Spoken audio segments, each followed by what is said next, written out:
Hi, I am Tara Lynn of Geek Saga Entertainment, and welcome to Dunkin' Egg Tales. Woo! This podcast series covers HBO's Night of the Seven Kingdoms series, episode by episode, with myself, an avid reader of all things Aesop, and my amazing co-host of 3+ years now, 3 Manny, years. Wow.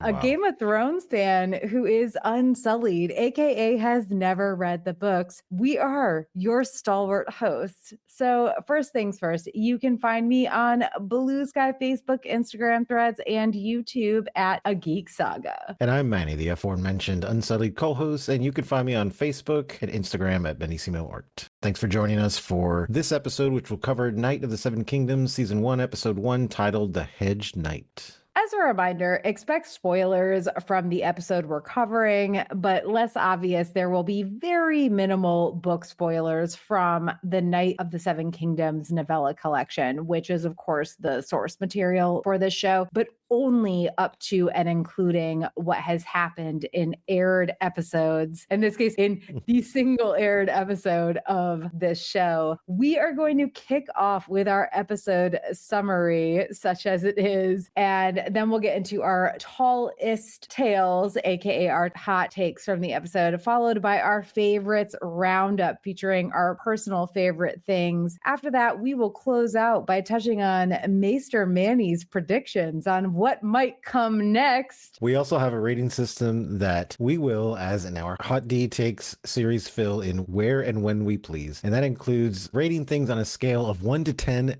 dunk eggs. Duck eggs? Dunk eggs? Dunk eggs.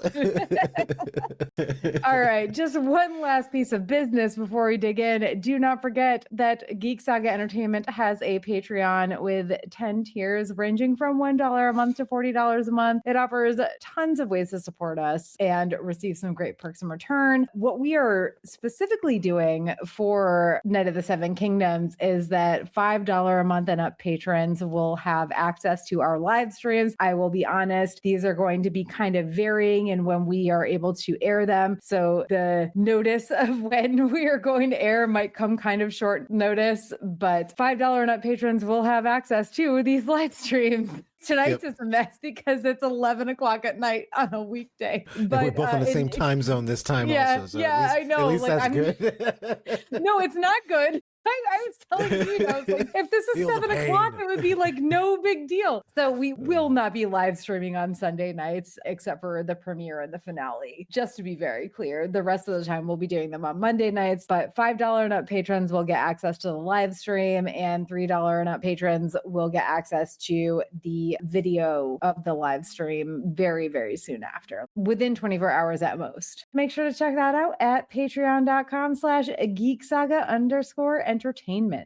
And now, ladies and gentlemen, it's time for the tall and the bald of it. Our very brief for this series episode summary. Highlight moments. So we're starting out with yay, horses. Also, they got right into it with Dunk digging a grave. The landscape is great. The tree is A+. I'll get into the beating montage in a minute. Like, sure, this is Westeros, but honestly, lots of exposition here, and then we got the Game of Thrones intro music, mostly to see Dunk shitting. What?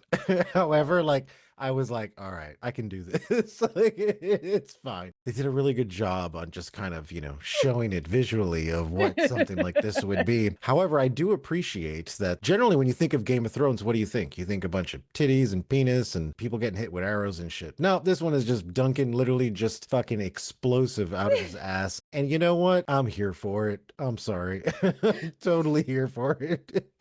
Then we go into like, holy shit, wait, he goes into this inn and he gets this guy who's drunk, like on a table saying like, I dreamed of you. And Manny, I'm not going to spoil anything. I'm just going to say for those of you who have read the books, is this who we think it is? Because I don't want to spoil it for anybody who hasn't read the books, but also I thought this character wasn't cast. So I am just going to keep my mouth shut here. This kid, though, saying every knight needs a squire and you look like you need one more than most. Honestly, this was not as snarky as I wanted it to be delivered, but at least he said the line. This is straight from the books. Meanwhile, newsflash, any knight can make a knight. More on the news at 11:30. I'm not right, but my cousin is rotten to the core. I liked that line. That was a good one. It's a great fucking line. Love me some Fossaways, but not the red apple Fossaways. Just saying. What was the whistling though? It felt very Buster Scruggs. It felt very Western. Very Western. Am I right? Yeah. Am I right? Very Western. No, I loved it. And what the fuck is this weird thing with the sex workers and the one pretending to be dead? At least they're nice to Dunk eventually, but like also. I don't know what that was. Also, I don't love the calling Dunk a half man. It felt like they were trying to make like a Tyrion reference, and I don't care for that because Dunk is, in my opinion, a pure baby, at least for sure at this point. And Tyrion is he's a very gray, very like dark gray character in the books, and in the show they kind of, I don't know, they made him out to be better than he was. But anyway, damn that Baratheon tent. Oh my God. What are they doing? It's a hot ass party. Hot-ass party. That's the party you want to be invited to, man. Oh yeah, that's the one you want to be at. It's weird. Why is the fucking Baratheon trying to mess around with someone who is obviously a hedge knight at best or a peasant? What was happening there? I don't even know. Alcohol make you do all kinds of crazy things. Okay, one loss and I won't be able to ransom back my own horse. And the rich guy laughs. Yeah. I do love that said rich guy then like stumbles away from the table and apologizes to the chandelier as he knocks it with his giant antlers. Sorry. And damn it, Dondarrion, what an asshole. And then LOL, we got that kiddo just there at Dunk's campsite at the end. Okay, let's get into our tallest tales, aka the top 3 things we pulled from the episode. Tallest tale number 1, any knight can make a knight. I realize I put these things in just a nonsense order, but what I want to say as somebody who has read the books is that it does not look as if Sir Arlen actually knighted Dunk, which to be fair, I think that reading the books, you're supposed to gather that Sir Arlen didn't actually knight Dunk, right? But they're also portraying Sir Arlen way ruder than we got from Dunk's perspective in the book. There was that one little flashback. Aren't you gonna knight me someday? And he just like hawks a loogie. Yeah. I feel like we were always supposed to believe from the book that Dunk was never knighted. Deep down, I guess I knew that was never the case, that he was never actually knighted. But at the same time, we had the thing earlier, more at 11:30, where he was like, he never beat me when I didn't deserve it. But like, I don't know, it felt a little bit more like nasty and rude than I would have pictured for, like, yes, that's Westeros. As somebody who hasn't read the books, did anything about that like stand out to you, I guess, is what I'm asking. I felt like, since I don't have any point of reference, right? I assume the guy's just an asshole or like whatever, right? Just from watching this episode, I figured, okay, the guy was just an ass. However, I wish they would have elaborated a little more on, and gave us a little more backstory, just another little 2-minute thing, just to kind of give us a full, well-rounded experience of what Dunk was going through with him, as opposed to just like the beatings and being an asshole. I wish I would have just got a little more to get it into full context. I assume they're probably going to do more flashbacks as they move forward, as the way this kind of episode unfolded, but I kind of wish they would have elaborated a little more. With the episodes, coming up that are going to be shorter and stuff, I kind of see what they were doing, where I was like, okay, I understand that you don't want to dwell too much on like, exposition on his past and stuff like that, but I feel like a little bit more probably could have gone a long way with it, even if you spent another minute just kind of elaborating it, as opposed to just Dunk getting his ass kicked or just being an asshole too, like it would have been nice. I also feel like reading the book, obviously we're not supposed to believe that, yes, the whole idea of like, oh, he only beat me when I deserved it is bad, right? That's bad.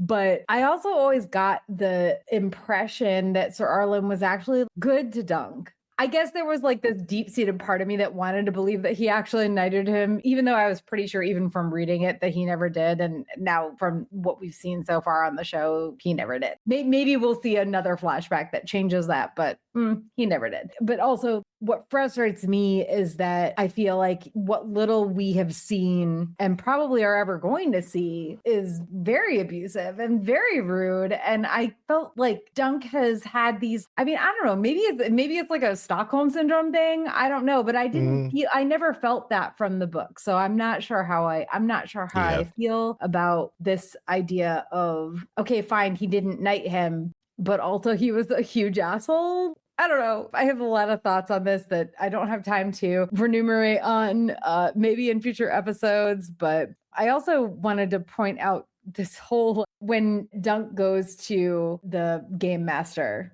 which also sounds like he's the game master. The dungeon master. I'm the dungeon master. And the guy is like, oh, if you come dressed as a farmer, and Dunk's like, I'm no farmer. And he's like, yet you've come dressed as one. If that was me as Dunk, and I get that Dunk is not really like, he's not the best at giving an immediate snapback, but my immediate riposte would have been like, look at how tall I am. Do you think it's easy to find clothes that fit me? That's true. Please. Yes, I'm a hedge knight. I'm not like some lord or something, but look at me. Yeah. Anyway, tallest tale number 2. Who needs real dragons? Seriously, though, that puppet was fucking amazing. It was cool. And it breathed fire. I was like, wow, awesome. I would like to thank the writers in the play. They didn't spoil anything for me from our, Not yet anyway. We still have coming up. I am surprised. Like, I really feel like the last man on the battlefield fighting for his life, to where, like, dude, I've gotten 0 spoilers on this. And I'm just alone on the top of the mountain while everyone is charging it to give me spoilers. And I'm like, dude, no. You're holding up your shield. No. Exactly. It's like, even if I got spoilers now, I would still get like an achievement. You know what I'm saying? To where it's like, damn, you lasted this long without getting any spoilers on that. Because I can't remember shit sometimes about Game of Thrones. And I know they talked about it on the original Game of Thrones show, and I don't even fucking remember it. So I'm like, perfect. I know that in my brain, the knowledge is there. I know that I have been spoiled, but I don't remember it. So fair enough. I actually don't think you've been spoiled for House of the Dragon type stuff. They never got into anything specific. Yeah. I don't really have much to say about the little play that Dunk saw. It was great. It was very sarcastic. It's going to cause some trouble in the future, I'm sure, because they were definitely making fun of Targaryens, but man, that dragon. Yeah. All right. Tall tale number 3. Those Baratheons know how to throw a party, yo. I have thoughts about what all happened here that aren't great overall, but the whole party scene was pretty great. I did love when Dunk walks in, he is like, wait, that's Lionel Baratheon, the laughing storm? I thought he'd be bigger. I did too. I think in the books he is supposed to be bigger. So I think they literally wrote that for the person they cast as him. I could be wrong about that, but I feel like in the books he is actually like a huge dude. Like all Baratheons are supposed to be huge dudes. Also, I loved the quote, big men get punched more than little men. Is that why you slouch? That was a good line, because it's absolutely true. I'm going to say, I don't know that I like this version of Lionel Baratheon. Like, I get that they wanted to establish a relationship with him and Dunk for future things, but the way it started, I'm not really sure. I feel like this is a little bit much, a little bit extra. It actually did feel like more exposition. I feel like this episode was a lot of fucking exposition. Yep. I didn't hate it or anything, but a lot of exposition. So we'll see what happens in the future. Why don't we get into our favorites roundup? What were your favorite things or things that stood out to you from this episode? Okay, so the one thing that I really want to point out, obviously this is going to be a good show. I have a hard time believing that they're going to fuck this one up just because of the way this opened. And I'll tell you why. Because the one thing about Game of Thrones when it comes to things is that, number one, there's way too many protagonists and there's way too many antagonists that you have to keep track of. There is no story surrogate for those other shows. In this one, you have a story surrogate because you have Dunk, and he's going to a place that he's never seen before. He doesn't know really how things work, and he's taking you along for the ride. You don't know how things work. At least for me, I didn't read the book. I don't know anything about that. This is a thing that often works with like sci-fi stuff, right? That's why Luke Skywalker is such a lovable character in like the first Star Wars movie, because he's like the story surrogate. He's the one that is taking you by the hand through the story because there's all these things going on that you don't understand just as much as he doesn't understand. So in this one, same thing. So I really, really liked that, to where I was like, okay, I feel like I am now not jumping into a universe that I'm unfamiliar with. I feel like that I'm experiencing a universe, at least in this timeline, that I am not familiar with, but getting to watch Dunk experience all these things that he's going through for the first time, it's good because it makes it feel like, okay, well, like I'm learning about this as he's learning about this. So this, again, is just good writing in a very simple way. Not even that it's like, oh my gosh, the story is so elaborate. No, this guy's going on a journey, and I feel like I am part of that journey because he hasn't experienced it and I haven't experienced it. So that'll be my first favorite roundups. You go, and then I'll think of something for next.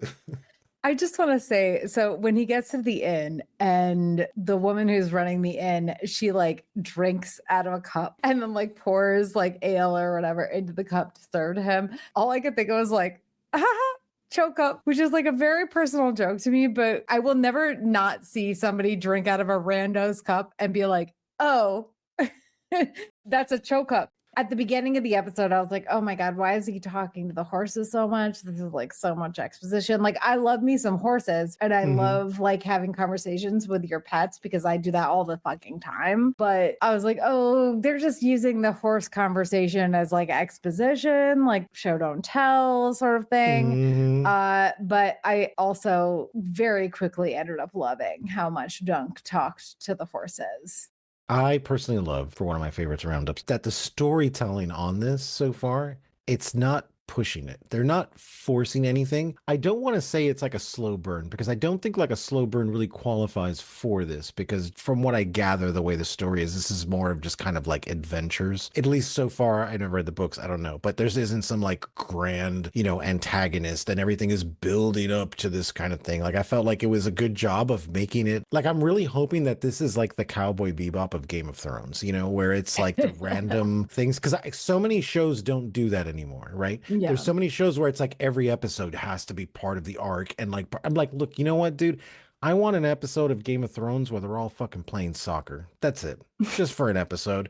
And you get to see like their interactions and the way they are. I feel like that is so important to like character development that has been completely lost for over 20 years now, in most cases, because that's how storytelling used to be back in the day. And I say used to be, it's not even that long ago, but like 20 years ago, it used to be like that. And now it isn't. Now it's like, oh no, everything has to be this grand arc and this is the goal we're shooting for and all this kind of stuff. And I'm like, look, dude, I really want an episode where I see, I don't know, man, fucking Rhaenyra sitting in the fucking closet, like smoking a cigarette, being like, bro, Damien, this shit is fucking rough, dude. You want to play some cards for this episode? And we're just gonna like talk shit. That's a lot of character development that is very easy to write because nothing has to lead to it. It's just like, you know what? Fuck, I'm having a day. Let's sit around here and drink and talk. And I feel like with this, I'm hoping that they kind of continue the way it is, because that's the way I felt watching this episode, where I'm like, cool, this is just gonna be the random adventures of Dunk and Egg. And I love it. I'm like, I'm fucking on board for this shit. We don't even know anything about Egg yet at this point. No. Like, there's just a bald kid that showed up. He just showed up at the end and he was like, I'm taking care of your horses now. Yeah, exactly. I love it. Should we get into Maester Manny's predictions? Do you have any predictions? Yes. My predictions is that the writers for this show are going to make sure to let you remember that this is part of the Game of Thrones universe, which means that they're going to introduce somebody or something that is going to be like, oh, look, but this person is a relation to this, and this person. They're going to do something to remind you, because right now this show could stand on its own, that just happens to take part of this universe, but not with any connection. So I feel that in the next episode, they're going to introduce somebody who's going to be connected to someone. And if I'm wrong, then I'm wrong. I've been wrong about 99% of everything else, but that's what I'm predicting. I predict in the next episode, they're going to show somebody who is of some importance, of some heritage. Well, I mean, to be fair, Lionel Baratheon is absolutely, but you're talking about some secret thing. Correct. Because yes. Lionel Baratheon is obviously, we're not hiding that. Yeah, like they couldn't make that more clear, like, oh, okay, that's him. But I feel like they're going to, because I feel like with shows like this, I feel like the writers get nervous to where they're like, oh, well, we don't want to really make it its own thing. We need to make sure we can pull in the people who are into whatever shows. I'm like, okay, I can kind of see what, but I feel like they're going to introduce somebody who's something like that. I hope I'm wrong personally, because it's like the show, it holds good on its own in one, just from one episode, that I'm like, you guys need to milk it and let you guys be your own thing in the same universe. Yeah. Don't link it to other other shows or other things. Well, I mean, listen, it's Westeros no matter what, and there's already a Baratheon. They're all fucking inbreds anyway, you know? Like everybody's linked to somebody, you know? There will be links no matter what, but I just don't want them to like focus on that. I don't want that to be the big thing. I'm okay with it saying, oh, this person is related to whoever the fuck in the past or in the future or whatever. That's fine with me. But like don't make that their identity, I guess, you know, because they're gonna hold good on their own anyway. Just let them be their own fucking person. As for more thought, honestly, I laughed a few times in this episode. I thought it was cool. We haven't rated it yet. Oh, yeah, we got to rate it. A scale of 1 to 10. Dunk eggs. Dunk eggs. Dunk eggs. I'm going to give it like a 5. The reason I'm giving it a 5, I didn't dislike it. That's not it at all. The shitting thing was weird to me. I'm still not sure how I feel about the Baratheon situation at the end, like knowing they're also trying to show this for people who haven't read the book. I understand why they're doing it, but it seemed a little weird to me. So I'm maybe a 6. I'll give it a 6 out of 10. Duck eggs. Duck eggs. Dunk eggs. I honestly don't know how to rate this one. I don't know because so much nothing kind of happened in this episode that I don't really know. If I went on like cinematography or epicness, then it would get a low score because a lot of that wasn't there. However, in the sense of adventure and just kind of like, oh shit, okay, well, let's just go. And this show literally was me and my friends getting into my car back in 95 and being like, where are we going? Like, I don't know. We're just fucking drive somewhere. You want to fucking try going to the beach? You want to try going to the fucking whatever? Like, that's what it reminded me of. It was just very like, let's do it. Yeah. Thinking of it in that kind of context, I would have to at least give it a 7. And it probably deserves a little more than that, honestly, just because as much as I loved cinematography and all this kind of stuff, there's so many shows that spend so much money on their episodes now, right? Because there's some shows that are spending $6 million. Like, look at that Starfleet Academy. They're spending like $6 million a fucking episode, and the show is garbage because to me, it's like there's no sense of adventure. Like, you don't have to spend that much money. With this show, I feel like I don't care if this shit was filmed in black and white or on a fucking iPhone. I like Dunk. I think the possibilities of where it can go. Like, I'm here for the fucking adventure, baby. I don't give a shit what the fuck it was filmed on or how much money you spent on an episode. So I'd have to give it somewhere between the 7 and 8 range, but that's more of like anticipation of where I feel the show is going to go. From the excitement itself, I'll give it that rating. All right. Well, as we close out the episode, we just want to say thank you to our listeners for joining us for Dunkin' Egg Tales. Woo! Manny and I will, of course, be back next week to cover the 2nd episode of Night of the Seven Kingdoms. Meanwhile, for the most current news and updates about this and other Geek Saga podcast series, make sure to follow at Geek Saga on Blue Sky, Facebook, Instagram, Threads, and or YouTube. But also, please consider backing our Patreon at patreon.com/Geek Saga_entertainment, especially because we will be maybe not the best about notifying our Patreons about when we will be going live for these episodes, but we will be live streaming these episodes for $5 a month and up patrons, and then $3 a month and up patrons will get the video recordings way before I have time to edit the podcast. So keep that in mind.